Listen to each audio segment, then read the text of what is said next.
the reasons why we focus on the breath is because it's so responsive to your thoughts and perceptions. You tell yourself to breathe in long, and it goes long. So make it shorter, becomes shorter, deeper, more shallow, heavier, lighter. The breath responds. You can tell it to go to different parts of the body. Here, of course, we're not talking about the air coming in and out through the nose. The Buddha classifies the in and out breath as part of the wind property in the body itself. It's the energy flow in the body. Goes through the nerves, goes through the blood vessels, out to the pores.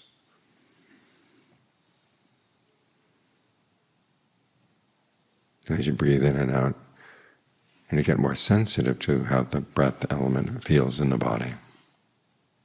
You may begin to notice that sometimes it flows up as you breathe in, and sometimes it flows down. Sometimes the breath energy in the body seems to be harmonious, everything's breathing together. Other times it's not. It's as if different parts of the body were doing different things.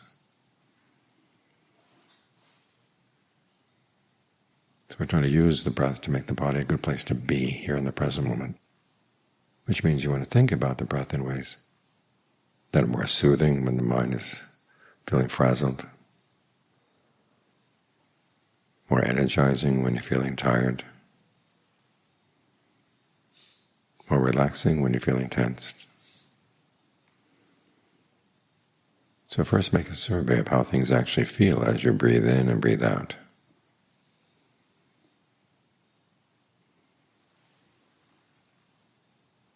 And then do some correction. And again, you don't have to force things. Sometimes you'll find that if you push the breath into the different parts of the body, you're actually pushing the blood, and it runs up against the walls of the blood vessels and can create pressure. And you can create headaches and all other kinds of problems that way. So think of it as purely energy, and you don't have to push it. There are occasional times when the breath energy gets into a weird feedback loop, and you do have to push it just as a way of resetting the body. Back when I had migraines, I sometimes found that I would get into a strange feedback loop with my breath. To avoid the pain of the migraine, I would breathe in constricted ways, and of course when you breathe in constricted ways, it creates more pain in the body. So to counteract that, I would deliberately breathe in a way that was uncomfortable, expanding my abdomen as much as I could. Each time I breathed in, each time I breathed out. Do that for about 5 minutes, and it seemed to reset the clock. But other times you want to be more gentle with the breath. And remember that it does respond to words in the mind, to senses in the mind. And sometimes it responds more easily to pictures that you create in the mind. So be working with both. The words and sentences, the Buddha calls directed thought and evaluation. You direct your thought to the breath, and then you evaluate how it should go. If it's not going well, then you tell yourself, how about this, how about that? And see how the body responds. You keep this up until you've got the breath comfortable enough that you feel okay settling down.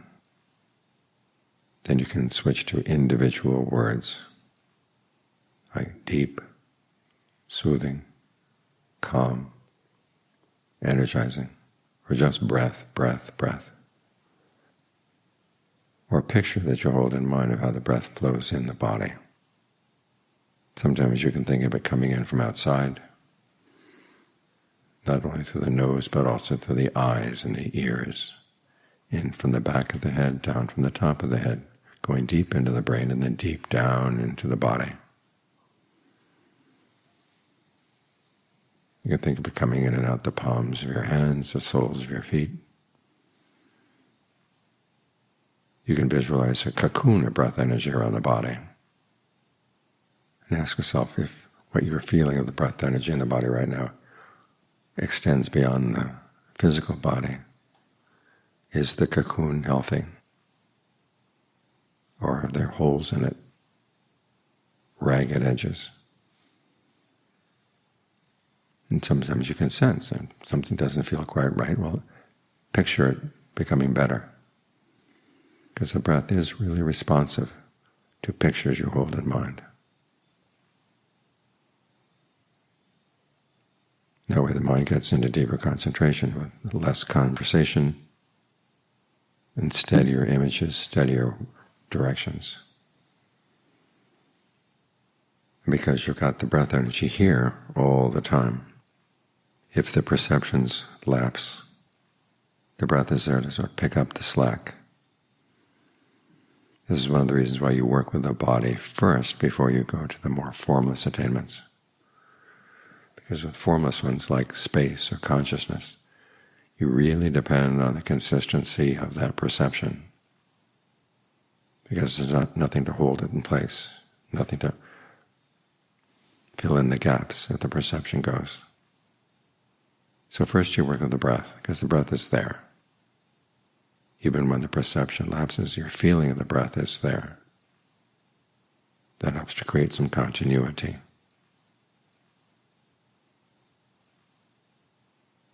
It's in this way that mindfulness develops. There's some confusion about what mindfulness means. It's not just your awareness. It's not just your consciousness. It's holding something in mind.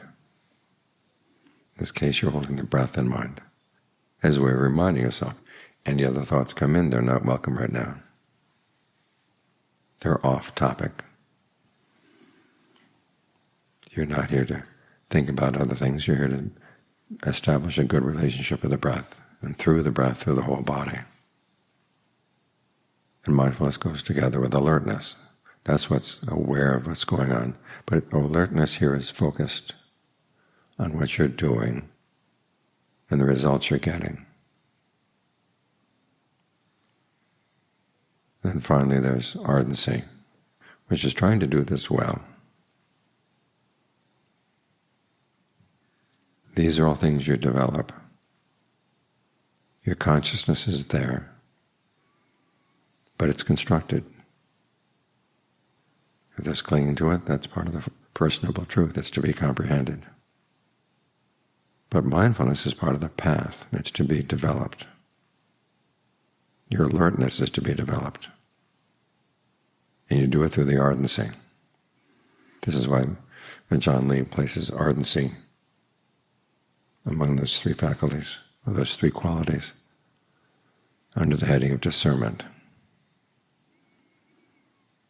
Because you're wise enough to realize that we're not just here to watch, we're here to make a difference.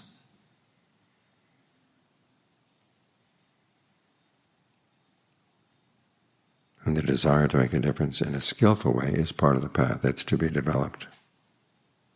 Craving, simply to have things be the way you want them to be.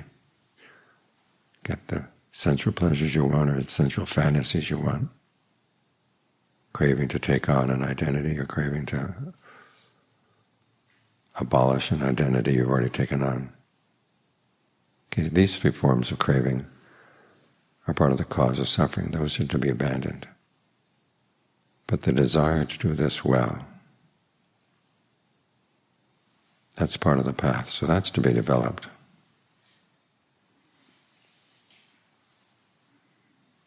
So we work on mindfulness, we work on ardency, we work on alertness, we work on using our directed thought and evaluation, our inner conversation, in a way that's really helpful to getting us to settle down. And why do you want to settle down? Because you see things a lot more clearly when you do. We can run around in our thoughts, even good thoughts, but it's just a lot of running around. When you run off into a thought world, it's another state of becoming, it's another identity that you take on temporarily. And when you're in the identity, it's hard to see it. It's when you're able to step back you can see what's going on. It's like the difference between watching a movie simply for the enjoyment or stepping back a bit and to ask yourself, well, how do they create these effects? What is the purpose, the director's vision?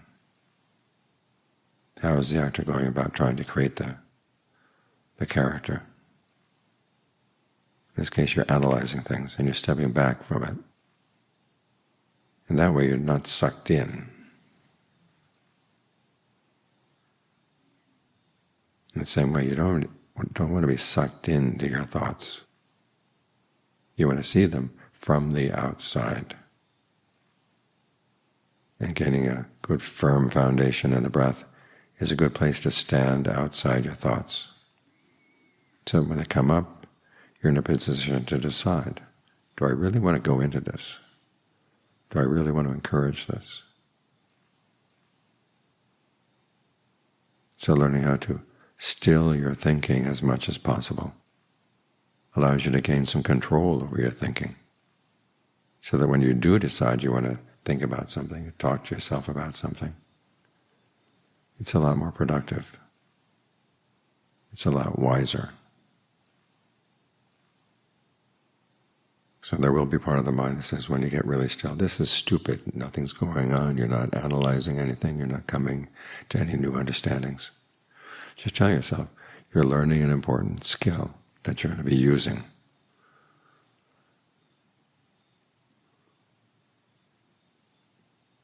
It's not the whole skill, but it's a really important piece.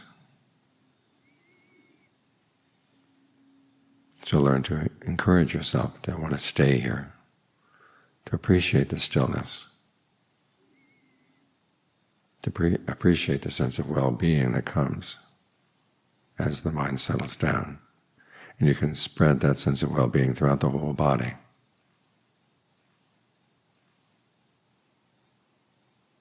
So you want to learn how to enjoy this.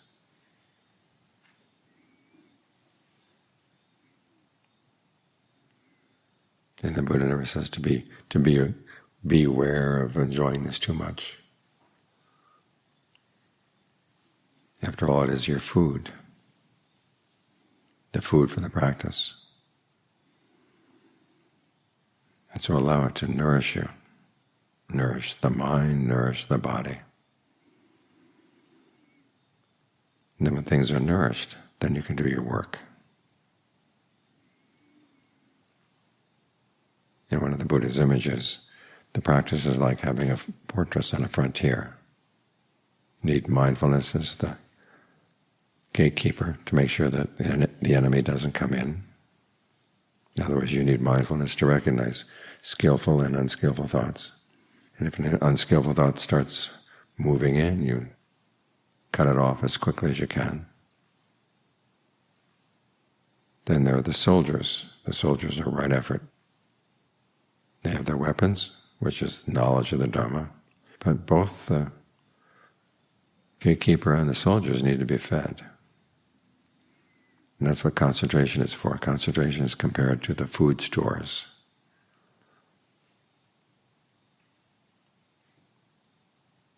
Grass for the horses, honey and ghee for the soldiers and the gatekeeper. So nourish your mind well with stillness, so the other aspects of the path can have strength.